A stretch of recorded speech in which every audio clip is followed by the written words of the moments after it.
Hey everybody, welcome to UGASports Live. My name is Radi Nabulsi. I'm joined by Dayne Young and Jim Donnan. Jim Donnan being the former Georgia Bulldogs head coach and the reason you were all tuning in. We appreciate him being on the show with us every week. It means the world to us, and it means a lot to us that you are watching. And if you're watching this, please share it with your friends. That would also mean a lot to us, as do it mean a lot to our sponsors as well. And we got to keep them happy. That keeps the show going.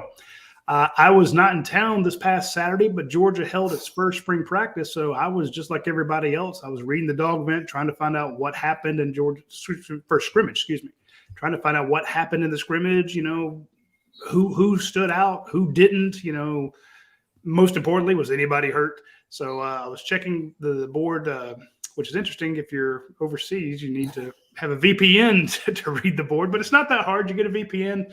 So thanks to Dog and France and all the people over there who watch our shows. I know you have to go an extra step, but there was a lot of good stuff that came out of the practice or out of the scrimmage. And I know Coach rolls his eyes because we make way too much out of scrimmages, and he understands it's an evaluative tool. We look at it as, where are these guys in this race? And we're here to get overexcited about it and Coach to actually tell us what the hell's going on. So, Dane, I'm going to go right to you first. Normally I go to Coach, but I want you to kind of give us some things that stood out that you heard. And I was looking at your and Anthony Dasher's coverage, and there's some interesting things that popped out. And, of course, Kirby said some stuff. Yeah, so I went to Kirby's news conference as well that day, so it was kind of interesting to see. I actually thought he said a lot compared to what he normally does after scrimmages. Like, to me, it kind of showed some confidence in the team. And, a lot of times he uses those media opportunities to try to motivate certain players. And I think you probably saw that with Dumas Johnson and Munden. We'll talk about that in just a minute. But just overall started, texting people while I was at the news conference of, when you have insights of what happens here, because, you text 5, 6, 7, 8 people, and then you kind of pair together because certain eyes are on some things and certain eyes are on other things. And you get that. You just try to find who says the thing most consistently. And the name that I've heard over and over really this spring, but you lose Darnell Washington to the NFL draft, and apparently Lawson Lucky. I'm not saying he's the run blocker that Darnell is. I'm not saying that, but Lawson Lucky is going to be a special player for Georgia. And I've heard that from multiple people. People want to talk about quarterbacks. I think that Kirby is not being coy when he says this is kind of an open QB deal, and 3 quarterbacks are in this race, and it comes down to decision-making. All 3 of these guys have the skill sets that can lead Georgia to win games, and it's which one makes the fewest mistakes and creates the most opportunities away from those mistakes. If you're asking me personally, this is the opinion piece. I think it's going to be in Brock Vandagriff, but that's, I've had some people agree with that. I've had some people disagree with that, and I think at this point, no one knows. But overall, I think Georgia on the line of scrimmage, Georgia with linebacker talent, Georgia with really long defensive backs. I think the Bulldogs feel really comfortable with where they're at right now. There's a lot of emerging that has to happen. Some injury concerns early on, only 2 scholarship running backs out there. So they're having to really grasp at straws to find bodies. And they're doing it. They'll be fine. None of the injuries are long-term. But overall, Lawson Lucky is a name that I've heard a lot. Darius Smith is a name that I've heard a lot. And so we'll start with that. If you have further specifics, I can go into it. But people can read the full set of notes on UGAsports.com. All right, Coach, give me your take on it. You've coached, I won't put an age to it, but you've been doing this a long time. You've been to a lot of spring practices. You've coached these scrimmages inside Sanford Stadium. What is your kind of overall takeaway? What were they doing on Saturday? Well, first of all, I don't have privy to the information that Dayne does. He's a general manager, and he's got these faculty contacts that go to practice and stuff. I thought it was great that Kirby had the faculty to practice last Thursday, and had a lot of guys over there. But law enforcement the day before that. I think it's just really very salient that this was the first full speed scrimmage that we've had, the 9th actual practice. So it's not like they've been doing this since the championship game. This is the first time they really put people on the ground. So you're going to have some give and take there. You're going to have some misplays. You're going to have some bad blocking in the open field. A lot of things that can happen. But just a general tenor of listening to Kirby's comments, I thought he, made the comments that a lot of coaches, you worry about the mechanics of the scrimmage as far as getting the plays in and out, which is normal. You've got a new play caller, you got 3 new quarterbacks, and you got a lot of transfers and new guys coming in there. They got to get the signal. And for the fans out there, what does that mean? Well, from an offensive perspective, you got to have the formation, which might be hump to trio right, which that means like the guy in the backfield is going to line up outside on the as a flanker and no backs, and then hump back to the formation to be a regular back for 3-by-1.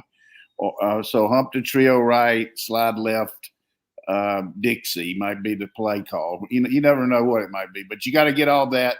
And then the quarterback tells the line what to do. When you see the quarterback walking up to the line, he's actually telling them, because you don't want those big guys having to worry about the signals. So they just listen to what the quarterback tells them.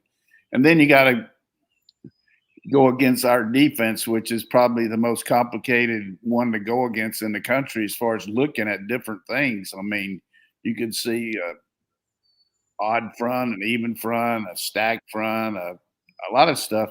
So you put all that together, and it's just the first scrimmage. You can't expect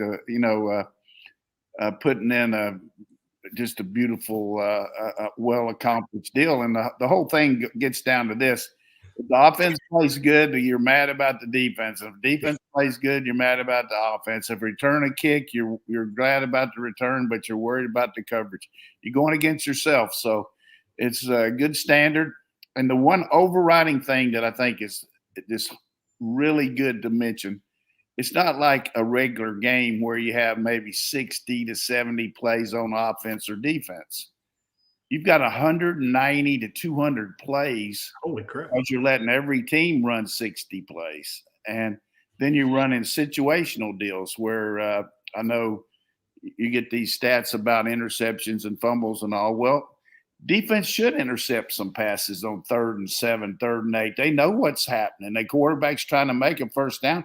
And I think for any quarterback to be any good, you're going to have interceptions. You got to throw the ball in tight windows. And if you're going to do it, practice it in situational type stuff. Now, in a game, it's a little bit different when everything's riding on it. But I'm saying Kirby puts under, just like every coach, you put them under that kind of pressure. They do those 60 plays, then they'll come out and they'll go 3rd down, where they'll go 3rd and 7, like 3 plays, 3rd and 5, 3 plays, and 3rd and 2, 3 plays. And then the other team will go out there, and then they'll go and put the ball in the red zone and put it on the 20. And then if you can take it into the end zone, you keep the ball to that. If you're not, you get off the field. And then at the end, they practice what they call the 2-minute offense, which everybody knows. And that's where you see how the quarterback handles the mechanics of maybe not getting as much stuff from the sideline, where he's just trying to get them up there and get the plays in and out. And it's going to be a really interesting scenario this year from the standpoint of you don't have that added advantage of the clock stopping when you make a first down. You can always count on that. The clock stopping until they get the change. That's not going to happen. So you're going to have to be a little more frantic. I guess that's not the word. You're going to have to be a lot more organized. Put the juice to it, man. Put the juice into me, Brucey. Pump a gallon in me, Alan. Whatever it takes. Get it going and get it going there. And so I think the situational stuff is one thing that I always harped on. And I think Kirby does a tremendous job of that, because what won for you in critical situations last year. And what almost got you beat. So you got to work on that, and you can cross-check that with your players. Look, if we'd have done this last year instead of this, we wouldn't have been in that compromising situation. But because we did this, we were able to take advantage of it.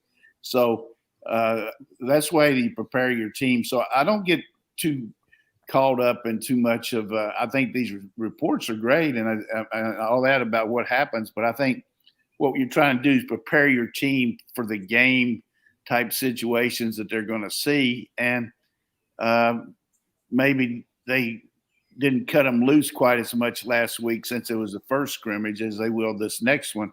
And then the third one on G-Day will be like Borden ice cream, pure vanilla. It'll be vanilla. So that's a pretty good capsule of it. The other thing, Roddy, I wanted to mention, and you've seen this each of the last 2 years, but the versatility that certain players can develop, that happens in the spring. So when you see a Jamari Sawyer move positions around, it's not like someday in the fall he just learned a position out of nowhere. Like, this is where that stuff takes place. And in terms of that flexibility and versatility, there's two players that I'm looking at that if the wrong things happen injury-wise, they are probably heroes of this team, and you can see the path for it already.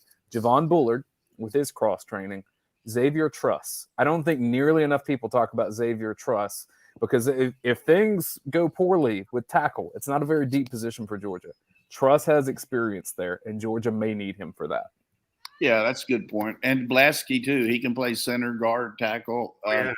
And Wilson can play center and guard. A lot of good cross-training there by Coach Searles. And you mentioned about Lawson Lucky. I mean, I talked about him during the off season when we talked about guys that were getting their attention the way they did the mat drills and the conditioning and, just a limited amount of stuff that they can do before practice starts. This guy is a really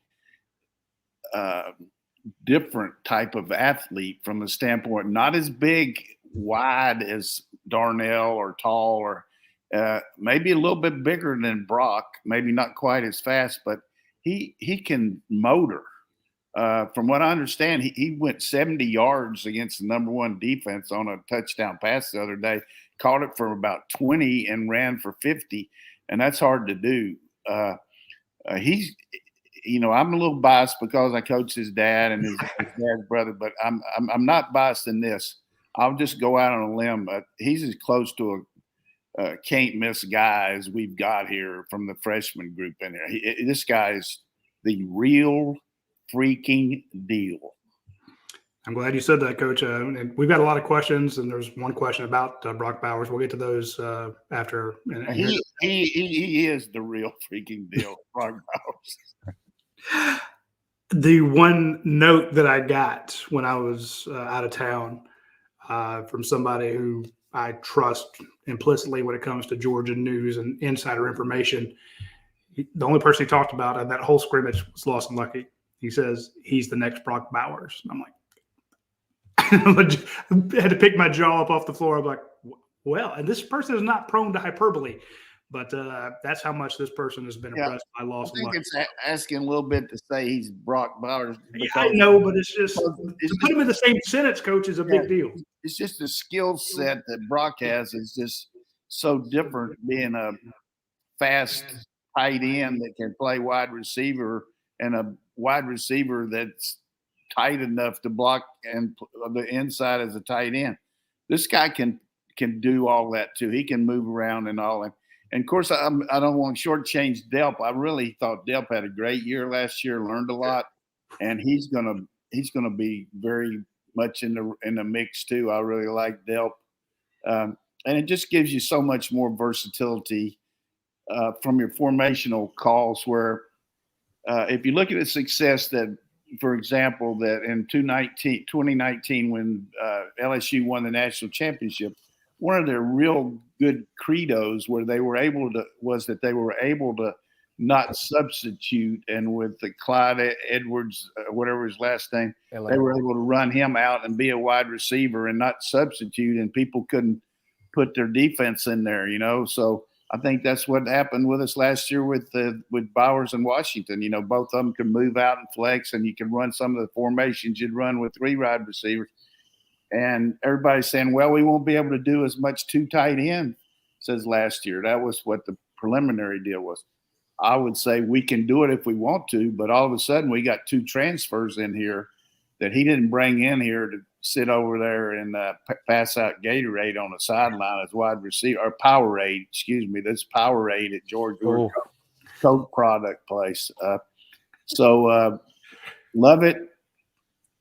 I'm fired up about Lovett and Ra. They're going to help us, and of course, here's the thing that I wanted to point out in today's show early is when you bring in new guys, you want them to be able to play. That's for sure, but it kind of puts a little burden on the other guys that are here to say, hey, I'm not going to just give you this job. I mean, I put in a lot of work here, and I know what I can do. And a guy that's like that right now, everybody's a given that we're going to, Lad McConkey's going to be there, but Rosemary Jack Saint, I'm just telling you that guy is money. When you throw the ball over the middle of that guy, he's going to catch it. He's going to climb the ladder on the goal line, and he's not going to give away anything, and neither is Dylan Bell. So we got the competition at wide receiver that you like to have as a coach.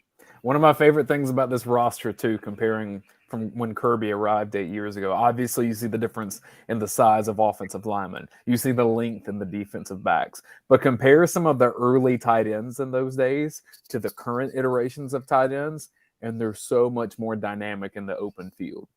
They can do so many more things. Yeah, that's a good point. And can't say enough about Todd Hartley. And we got Sperlin here too, who, hurt his I guess his shoulder is out, but he's a very athletic guy that's, very tall. So but Todd Hartley just on a roll, and some of the guys they got visiting at tight end, just look so good. And here's what happens. Everybody said running back blah, blah, blah. And then all of a sudden you got the reigning Mackey Award winner. You got a tight end going in the first round. You got a guy that's playing a lot of tight end for the Chargers and that kid that transferred here from Miami. Cager. Yeah, you just got not Charlie Warner. You got Cager. Charlie Warner. But I'm talking about the guy what was his name? McKitty. Trey McKitty. Yeah. You got to keep up with him, manager, man. You got to keep up. Well, I was dropping Lawrence Cager for you as the receiver turn tight end. He's not playing for the Chargers, though. But the point is, we got good little deal going there that when a guy comes in there, you can show him the tape. Look, who gets the ball to you like we do, and which fans in the country get pissed because the tight end's not getting the ball as much as he think he should. Right? That would be me. But I thought you brought up a good point about talking about Marcus Rosemary Jack Saint. I remember how high we were on him going in that Florida game where he broke his ankle, making a touchdown catch. And then when he came back, he just seemed to be kind of that blocker guy. And I remember we were doing interviews with him and we asked him about blocking because that just seemed to be when he was on the field is what he was doing. But as you look at that championship run last year, he became more and more and more dependable. And we stopped asking him about blocking. We started asking him about catches and touchdowns. And he's a big boy. And then Dylan Bell's a big kid, too. That catch he made against Tennessee, I mean, you just don't make those on the goal line unless you got talent. So I know we always talk about the quarterbacks and how they fared and all that stuff, but I think Kirby Smart made a good point in one of his comments about, we're going to have a good quarterback because we got the pieces around him. We've talked about the tight ends. You mentioned the wide receivers. Now we got the offensive line. Running back's a little bit thin, but you've got some big bruisers back there. So I thought Kirby made some other clips that we should touch on. You want to bring one of those up, Dayne? Yeah, let's go. Let's start with the quarterback battle. Before you bring that up, I just want to say this. It's kind of a blessing in disguise sometimes when the backs aren't as healthy, and the fact that you get a lot of pileups when you run those inside runs and you get guys hurt, in the scrimmage because everybody's wanting to gang tackle and pile. But when you run the ball very sparingly and throw a lot more, it's just easier to avoid injury. And I think that's kind of a good deal there for us. A place where there aren't injuries, quarterback, because they don't get hit. Here's what Kirby Smart had to say about the current quarterback battle. Carson has really good command of the offense. He understands it inside and out. He communicates it. He gets things correct. He had a couple poor decisions and choices today. But he also made some plays. He made some really good throws. He's got really good presence in the pocket to move around. Brock made some plays. He made some plays getting out of the pocket, made some good throws. He had a couple downfield throws. I think he wish he had back. Give us a chance in some 50-50 situations and keep the ball in bounds with that. But he did a really good job in 2 minutes. Then Gunner made some plays. Gunner made some plays with his feet. He's still like the administration of the offense of getting everybody lined up, getting going, getting the call in, which is not all on him, but he's growing. He's growing. Administration of the offense, Coach. That's what you talk about. Well, you got a head coach that's got a master's degree from University of Georgia, and his mother was a high school teacher, so he's got good command of the English language. But the administration of the offense is something we talked about on the get-go here, getting to play and all that. But you don't want to take away from the quarterback like Gunner because some of these other guys don't know what to do. You gotta get them where they know what to do. But once you get more established, then you can help everybody else. You know what I mean? These other two guys have been around here, and they can get them line do that. As far as you don't want a guy on the formation, and the quarterback doesn't know that. You know, he's got to understand that part of it. But a couple points that I would make here is for our fans. Number one, everybody talks about the mobility of Vandergriff and the arm strength of Beck. I want to give both of them a little kudos here. I think Beck is probably a little more athletic than people realize, and he can move around okay in the pocket, good and a lot better than, say, JT Daniels. And Vandergriff, even though he's talked about just because he's good, he has got a huge arm. He's got, you know, I used to say this guy's army. Well, I got a brother named Machine Gun. My name's Tommy Gun. So, you know, you got a really good arm, man. He's got a Tommy gun. I mean, he can hum it. So Beck can move. Vandergriff got the arm. So there's not that much difference where one's got the edge on one or the other. And both got really good size. So we're in a good situation there. And then, of course, Gunner, I had to be watching both Brock and Gunn in high school. And I even went to a game with Radi. They did. We took Coach Donnan to see Gunner Stockton over in Jefferson when they played Jefferson, and it was he didn't have quite the night that he had when I'd go see him in Raven when he scored 7, 8, 9 touchdowns in a game that was just off the charts.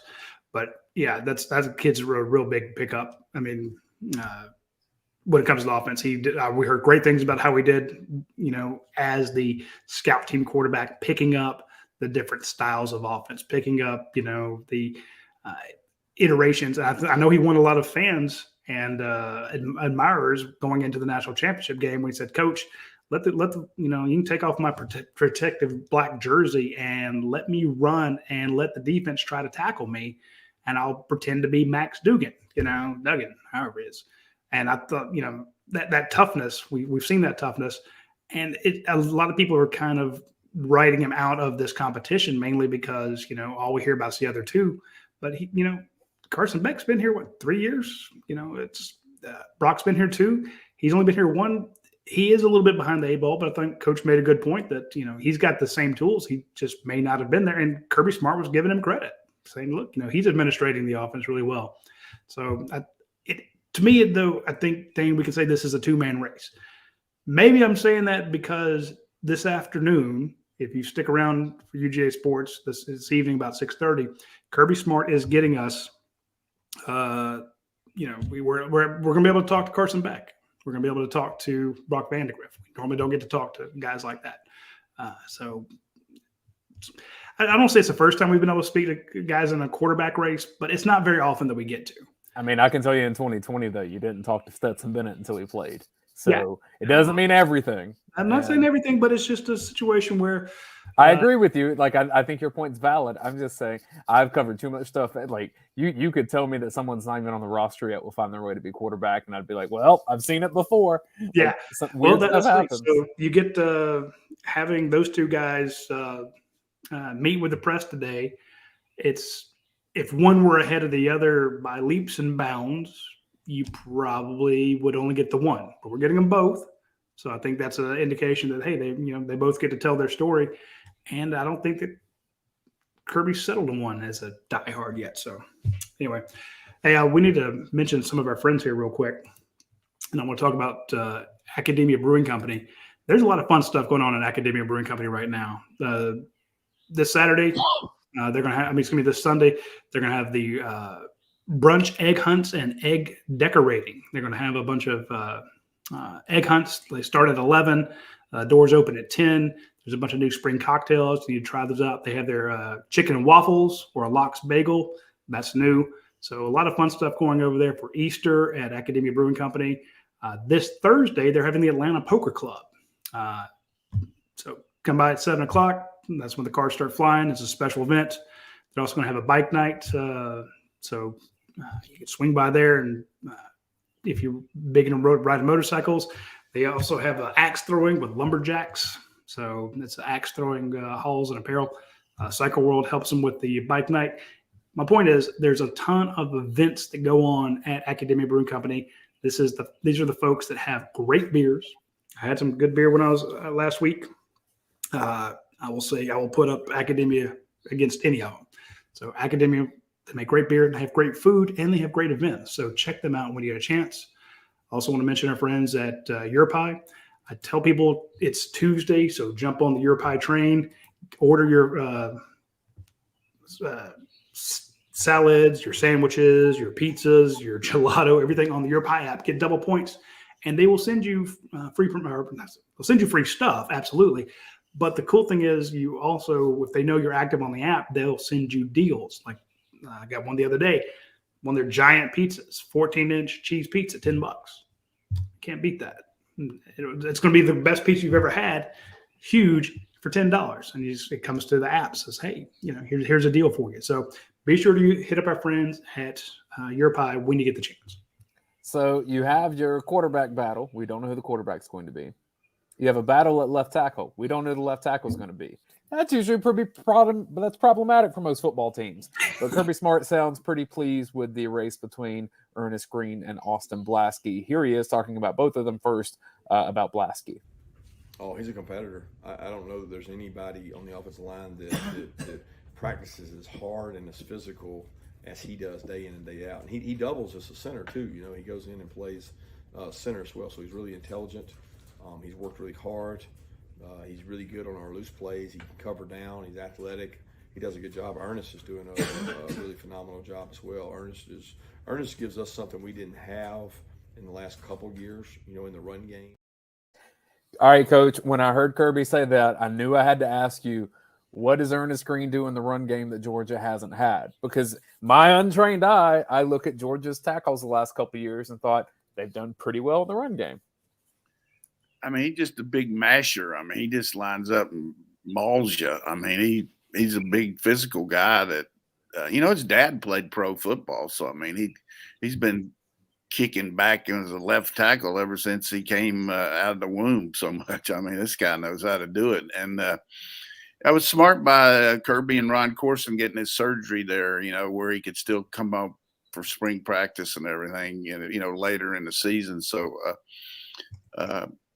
occasionally I'll be over there to get some treatment. I'll run into some players, and this guy has the attention of a lot of our players. When you ask them about, who's some guys, just kind of just chit chat, and I don't try to ask him too much, but Ernest Green's name that gets brought up. And, the thing about Blaskey that I like, Kirby was talking about, kind of like Erickson. Erickson could play guard and center, and a great team guy. And, Blaskey will be a guy they use on the punt team because he's so smart. There's a guy back there on the wedge that they have back there. You had Jamari Salyer back there making the calls, where the overload was and all. And they got Blaskey.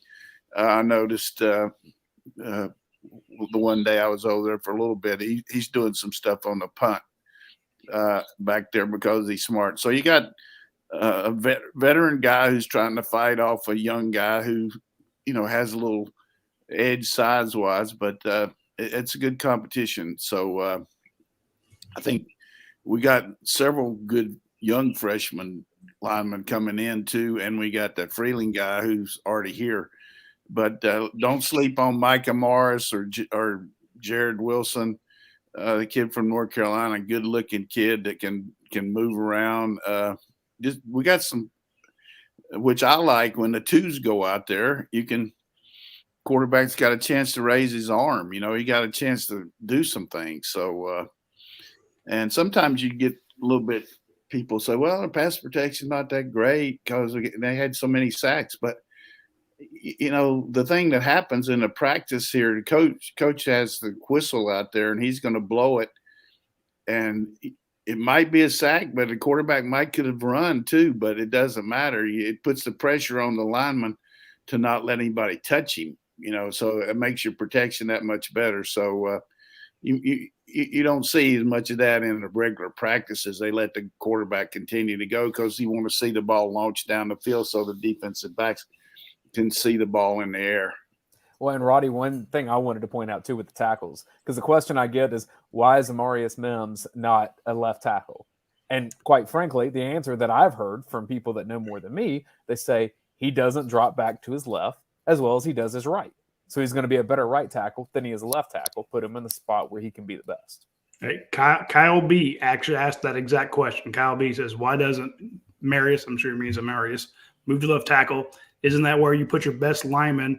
And where's Dylan Fairchild? I was really excited about his signing. So, yeah, that's one of the questions we have today is why isn't Amarius Mims? Yeah, I mean, you got to you don't want to rob Peter to pay Paul here. I mean, you got to establish left tackle, and you got two guys that have been playing left tackle. But if he's decidedly better, as the questioner asked, then you would put him over there. Maybe he doesn't set as good to his left, but, he's just coming into his own as a right tackle, and he's a human wrecking ball over there with his size and leverage. Fairchild is the guy that's been around here. He's a wrestler. He's competitive. I should have mentioned his name when I mentioned those other guys. He's another guy that just comes out there every day and does what he's supposed to. So we got some good guys in there. Drew Bobo's had surgery. He's a very athletic center that's getting some reps in there too. So O-line is not a real concern of mine right now. I mean, depth's always a concern, but I got other areas that I wouldn't sleep as good about if I was a head coach, but I'm not going to tell you what those are right now. But come on. I know him. He's going to say kicker. He always worries about the kicker. It doesn't matter who the kicker is or what it is. Yeah, I mean, kicker question. You got a guy on your guy like Pod, you lose Pod, and then last year we lost Jake Camarda, but this guy comes in from Australia, and man, he just the rest of his life he can say, well, what was one of the biggest plays of your life? Well, I kicked 177 yards against Tennessee when the band was playing, but I think Zirkel's got some ability, and this new guy coming in certainly has got some long kicks that he's made, so it'll be good competition there, and I'm excited about Lovett returning kicks. I mean, he's really quick, and you got McConkey, but maybe it would limit McConkey's getting hit as much. You know what I mean? With his leg, and maybe focus more. But Lovett's really, really quick and very competitive too. So Final clip I wanted to play from Kirby, because I've heard coaches say this, that they enjoy spring football because you get to coach. And a lot of times when you get into fall, it's not that you don't coach, but you're so worried about game plans and doing the next thing. You don't get to do as much individual player training and that style of coaching. And here's Kirby Smart kind of illustrating what coaching looked like when Jamon Dumas-Johnson and Smile Munden weren't giving quite the effort on reps that he needed them to. And they go out to spring ball, and there was a point in time there where I felt like I needed to call them in because I don't know that they were practicing with the same ferocity that they would have been practicing with like they were last year. And I showed them some clips. I said, okay, here's last spring or last fall camp, and this is the way you were practicing because you had something to prove, and now here's the first 4 practices of this spring. Is that the same 2 guys? And I think they both acknowledged that it probably wasn't, and it needed to be. Now, he did say that after that conversation, great practices since then from both of those guys. Yeah, and that's part of being a head coach is getting the best out of every guy. Success for some people is just being a starter. Success for others is being a great player at that starting position. And if you just look back to the MO of both of them, they were replacing 3 draftable guys, and they were trying to beat out a guy that subsequently has transferred to Alabama, which they did. And they had some other guys behind them, and they were fighting for that number 1 position. Now all of a sudden you're the starter. Everybody that's behind you is kind of a new guy that doesn't know the system, so you probably could think you could cruise, but there's not many people get a chance to cruise out here with this guy. I mean, he's going to keep the hammer down, that's for sure. I thought that was a great clip, and I retweeted it after you put it out there. Said, you want to know why Kirby's won 2 national titles? Here are 2 guys that most people think are maybe all SEC caliber inside linebackers, hell, maybe all American. We were talking about Dumas Johnson as a true freshman and the viral clips of him making interceptions. We knew about Smile Mondon coming up and how big he was going to be. They lead you to 15-0. And Kirby Smart takes him into his office and goes, look, you guys aren't giving me the same effort you gave last year when, as Coach said, you were fighting for the job. I hate coach speak. Love you, Coach, but I hate what sounds like a cliche. But I'll give Kirby Smart credit when he says the standard is the standard. Well, he holds 2 of his team leaders to the standard that, he worked them up. He made them admit that they weren't giving the effort that he thought they could. Well, it's the juxtaposition too, Roddy. If you remember in fall, Smile Mondon got the call out for being, I think Kirby said, one of the most athletic players he's ever coached before. Yeah. And so all the tools are there. It's just, what do you bring in daily? And he knows what you're capable of, and he wants you to be at that capability. But don't forget, in the fall, he'll do it too. Keely Ringo before Tennessee. Yeah. Oh, got to chew his ass up. Yeah. That was a good viral clip too. I appreciate that. Speaking of chewing, I want you to chew on our friends over at Prime Shrimp. Try their the shrimp they make. It's flavored. It is vacuum sealed.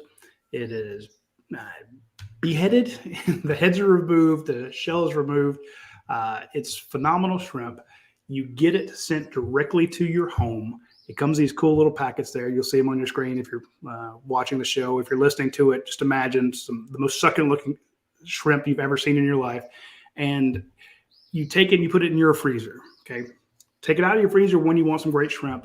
Drop it into a boiling pot of water, anywhere 4, 6, 8 minutes. It'll tell you on the box, depending on the flavor you get and what you're doing. And then let it cool, cut open the bag, and it'll be the best damn shrimp you've ever had in your life. Use promo code UGASports to get 20% off your first order. You're going to love the Louisiana boiled Cajun shrimp, the New Orleans style barbecue, the French Quarter Alfredo. This is a New Orleans company. They make the gear that processes seafood. They sell these giant machines and such to other companies that do the same thing. But they do have this nice retail outlet here where you can try all of this fantastic shrimp. And they're from New Orleans. They know the shrimp better be good or it will, people won't like it. So they keep a high standard. Check them out. I'm sure you'll like it. Also want to mention our friends at Athens Ford. They've been a huge sponsor of our show for a long time. We told you about how the numbers are climbing on their inventory. They're now over 400 cars. Remember the doldrums of COVID, they were down to like 150, something like, which is still way more than anybody else had. But they're spring, you might be looking for a new ride. Their level of inventory is unmatched. So check out our friends at Athens Ford. You'll be very glad you did. They take good care of us, and we know they'll take good care of you, and we hope that you will take good care of them when you get the chance. I just like the maintenance department they have over there because, like, my strategy on vehicles is I just don't buy them frequently because I'd rather fix what I have, just money-wise. That just makes more sense to me. And man, not only like you can do work over there, you can get a great service done on your car, and it's done quickly. So that's what I like about it. Man, they got mine running good, and I've tossed the UGASports staff into my Explorer and driven. I put miles on it. And that thing still feels like the day I bought it. So I appreciate it. Let's get to some questions for Coach Donnan here. We're going to wrap here right at 1:00. The first one, Coach, I don't have context for this, so you're going to have to lead me here. This is from PA Dog. What was Coach Donnan's favorite memory of coaching Michael Payton at Marshall University? Well, Michael Payton, rest in peace, passed away about 3 years ago. He got in the College Football Hall of Fame before he did it. He was an outstanding quarterback for me. I guess the win over Youngstown State for the national championship, just good clutch performance by Michael and good player for me. Let's go to DB Dog 7. Which former dog does Coach Donnan see finishing the highest this week at the Masters? You hear the birds chirping behind me. I'm not that far from Augusta. I don't know. I tell you, it's wide open. All this stuff about these live players playing, and of course, we got Bubba Watson on that tour now. But Kirk's been playing good. I hope it. And Kiz always plays good because it's close to his hometown. Just the way Scotty Scheffler's playing, though, it's gonna be hard for anybody to beat him. From Hydrant Chaser, who wins in a 40-yard dash, Jim Donnan or Radi Nabulsi? No, coach will smoke my ass. This guy plays tennis every day. No, I'm not real quick anymore, but I'm not slow. That's the best catch we've ever had. He'd probably beat me in a weightlifting contest, but I might be able to get him on a race. But he'd give you the race, no question. All right. Let's see. Dog KC says, I get the impression Oscar Delp is doing really, really well, but is Lawson Lucky George's second best tight end by midseason? I don't know that you can make that comparison yet because you don't know what the philosophy is going to be. Because with the influx of new receivers, we might have a tendency to run 3 wides more than we do 2 tights. So Lucky's behind the 8 ball a little bit on just hadn't practiced near as much as Oscar has. But they're both very talented, and we'll see among the special teams and all the things they can do. They'll both get enormous amount of playing time. He also asked Dog KC, hypothetically, if Georgia had 2 running backs go down during the regular season, is Dylan Bell the kind of guy that could be a hybrid receiver running back, just having that option at times? I'm wondering if there's someone on the team that, if someone didn't assume was a passing down, could be thrown in there as a good 3rd down running back. I think it'd be harder for him to do it than, say, a Bowers, because Bowers is involved in a protection as a tight end where, he's lined up as a right outside the tackle and sometime in the backfield. And so he might have the second guy coming off the edge.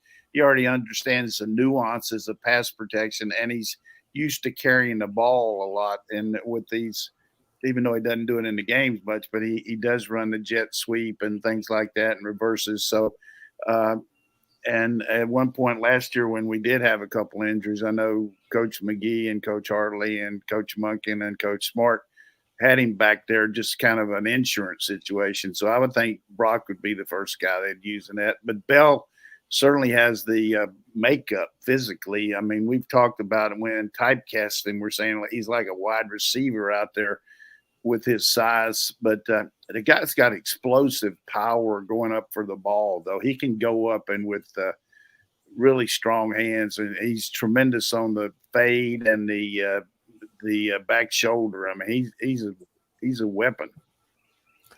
Are we to assume that Bear Alexander will get the goal line carries as the defensive lineman that we've seen the last years of Jordan Davis and Jalen Carter? They put Bear in there last year. I don't know who the extra guy would be. Certainly he's got that ability. Stackhouse, ran the 100 in high school. He's got quickness too, but I don't know how much we'll use that. But that's a good question. And they flexed out Blasky as the extra tight end in that scenario too. So then what happens if he's on the line? Is someone else down the roster getting that spot? They put Blasky at fullback. He can do everything else. Might as well toss him in there. you just like those wrestler guys. Like you're going to have Fairchild in there. I want to see Dylan Fairchild and Austin Blasky go for the heavyweight title at Georgia. That's your G-Day post-game celebration right there. How about Snoop Dogg jumping in the ring and throwing a fake punch at that guy at that World Wrestling thing? That was unbelievable. When I was in college, I used to work over at the wrestling, pick up a little money, and it was a lot of fun. But just listen to those guys talk about who was going to win and everything there in the locker room was kind of funny. But, I stopped watching when Jerry Lawler was out. I take that back.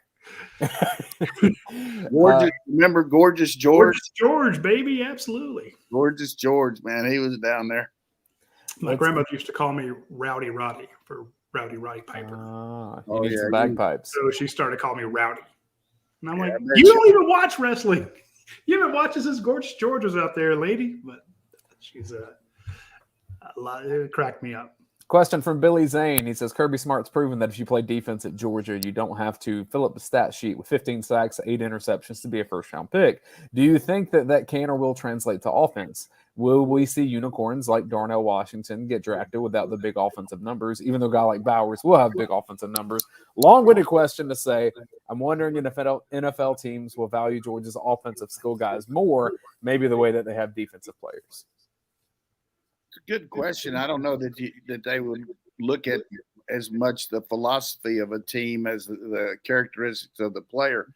Darnell's going to get called up in the first round because there's 32 players got to get picked, and they're not all tight ends. So there's 2 tight ends that are rated ahead of him, the guy from Utah, Kincaid, and the guy from Notre Dame, Meyer. So they're both – so if they take 3 tight ends in the first round, he's going to go first round. But just because he doesn't go first round doesn't mean he's not that capable. He's a first-round grade, that's for sure. But people got to get offensive linemen. They got to get – defensive ends. I mean, and obviously they're talking about 3 of the first 5 now might be quarterbacks. Anthony Richardson, they're talking about him being the 3rd quarterback now over Levis, which, we'll see how that goes. But it's going to be a lot of he-ing and she-ing between now and the draft. But Darnell has certainly improved his draft stock with the way he worked out and the way, he's handled himself. And the other thing that is invaluable that I think as a coach, when I would be interviewing a player, if he was a pro guy, is his knowledge of the game and what he learns here at Georgia. Not so much about offense, but defensive structures. When you're in practice and you're having to go against these different looks and these different coverages and these different linebacker plugs and all that maybe some teams don't utilize that, say run just a basic defense all the time. Boy, that's a great carryover for you. And conversely, if you're a defensive player and you already know all this stuff like a Chris Smith or Keely Ringo, that helps you when you're going into that room talking to the secondary or the defensive coordinator. So, I feel like that's something I can maybe add on the show is the fact that these coaches here, the systems that we employ and the special teams that they make these kids play as better players is another way to make a team. If it's between you and another running back, Cook had a great shot there. White was blocked the field goal, blocked the punt, was on one of the blockers on the punt return, So there's a lot of things you can do here that enable you to be a pro player besides what this man just brought out very good. That was true. From a stats standpoint, I'll tell you this, when you look at the stats that the guys accumulate, the scouts aren't looking at that. They're looking at what can you do when you're here. It's all about potential going forward. And as coach says, when the knowledge they have, they're not saying, oh, you didn't score a lot of touchdowns when you were at San Diego State. I don't care. It's like, it's all going forward. That's a good point. But they do like the fact that guy from Utah caught 16 passes in one game. I mean, good Lord. I mean, that's pretty impressive. 16 in one game. And then he had a great game against Ohio State in the Rose Bowl last year. And then, he missed the draft combine because he had some kind of minor surgery on his back. But he's probably going to go ahead of Meyer probably. But somebody might just jump up and say, look, we can't turn down getting another offensive tackle to play tight end. I mean, that's what Darnell can play. And that's not typecasting him there. He's more of a pass catcher than he is a blocker, but there's not anybody can block like it. Nobody out there picked that sled up and drove it like he did in the combine. Looked like he's going to mash it into the turf there. I mean, everybody started oohing and awing while they were in there. They're like, damn. Let's sneak in the last sponsor break, Radi, and then we'll finish up with questions. All right, I'm going to mention our friends over at Dead Soxy. Folks, if you want good socks and you're going to be dressing up for Easter, you're going to it's going to be hot before long, and you don't want to have sweaty feet. You want to have comfortable socks. You don't want to have that interior seam that runs across the top of your toes and annoys the hell out of you. Try Dead Soxy. They're not going to fall down. They have the True Stay technology, so they don't slide down your leg. They're incredibly comfortable. You're going to be happy even if you have to dress up for, work throughout the summer. And then, of course, they come in all different styles, all different sizes. They look really good. These guys are actually working with a bunch of different NIL groups. So I know they've already started one NIL deal with Ole Miss because that's where they started out, but they're looking to do it in other schools as well. These are huge college football fans, and they have a ton of red and black socks that you need to check out. So go to Dead Soxy, click on the team colorways, hit on the red and black, and you'll actually see some fantastic socks. So try them out when you get a chance. You'll absolutely love it. I'd also want to mention myperfectfranchise.net. This is Andy Ludecky. He is a Texas fan, if I'm not mistaken. Yeah. Point being, this is a guy who wants to help you get your own franchise. If you want to make more money, you want more income, more wealth. I mean, you can make money working for somebody else, but if you want true wealth, you need to be working for yourself. So, but maybe you're not ready to jump in with both feet. Maybe you just want to start learning about it. Maybe it's a 5-year plan, a 10-year plan, a 72-hour plan.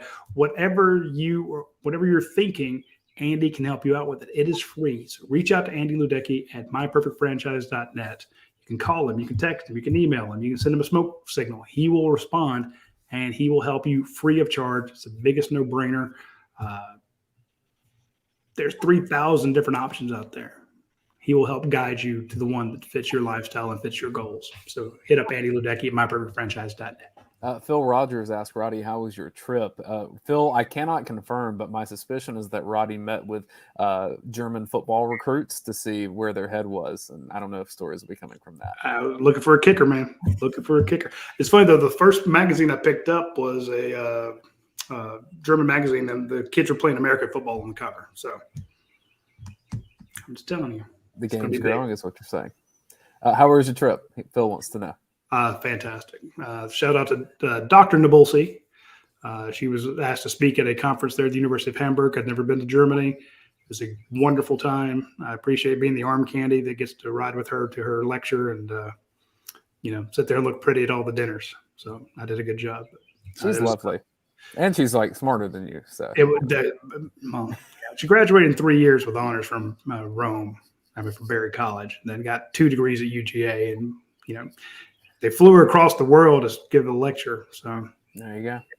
It was a great trip. Question from BTuck 2013. Coach, can I sit with you at the next Georgia tennis match? Is it a man or a woman?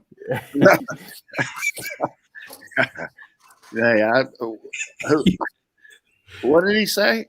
Just wants to know if they can sit with you at the tennis match. If you see Coach at a tennis match, say hello, but then probably move along and don't talk to me. I'm too caught up in that stuff.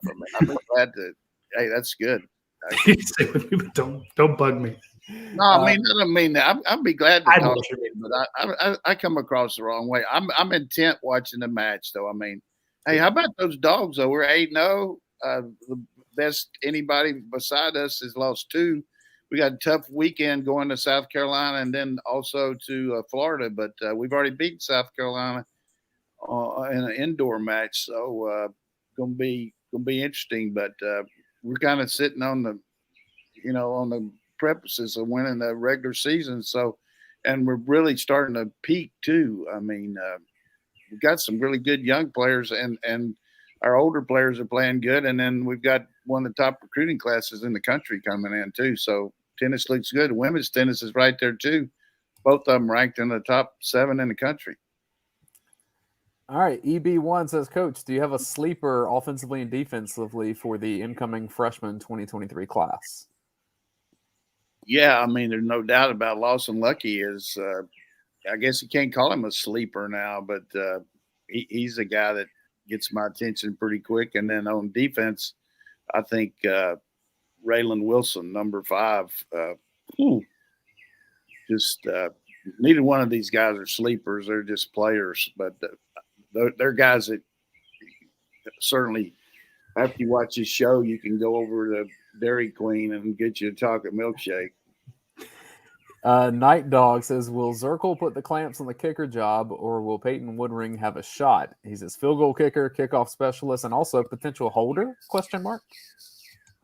Yeah, I think both those guys are going to have a competitive situation. there in the fall, kind of like Podlesny and Zirkle did 2 years ago, I guess 3 years ago. So we'll see. Zirkle's been around here, and I think they've been using Beck, and Thorson can hold too. So we'll have a good competitive deal. I'm glad we got Watson coming in here. Bulldog Ben, is the quarterback battle closer than coach expected? Also, which running back do you think leads the team in rushing this season? I think Milton's going to lead the team in rushing. Certainly Edwards will be there too. You expect a good quarterback battle when you don't have a starter coming back. I mean, if you got any kind of program, you're going to have good players waiting in the wings, and it's a better situation when a guy has to win the job like that instead of if he just steps in with nobody behind him. So whoever the quarterback's going to be is going to have a tremendous supporting cast, and they will have earned it based on their play, not potential based on performance.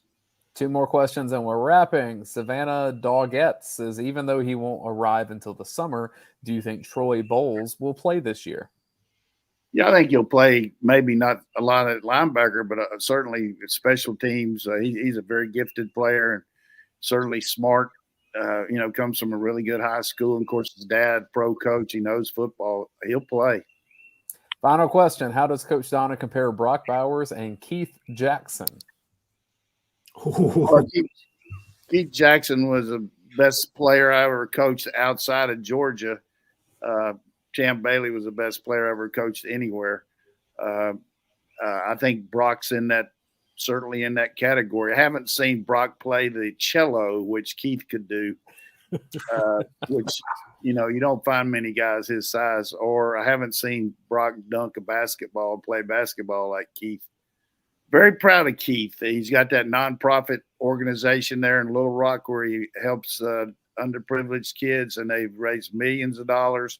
And he's done a lot for the state of Arkansas, and just a tremendous contributor to mankind. And then Brock will do the same thing to special players and special people.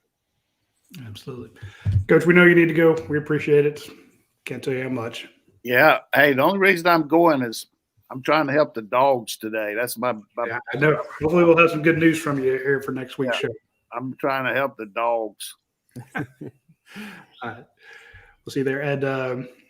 We appreciate everybody tuning in. I want to say one last thing here.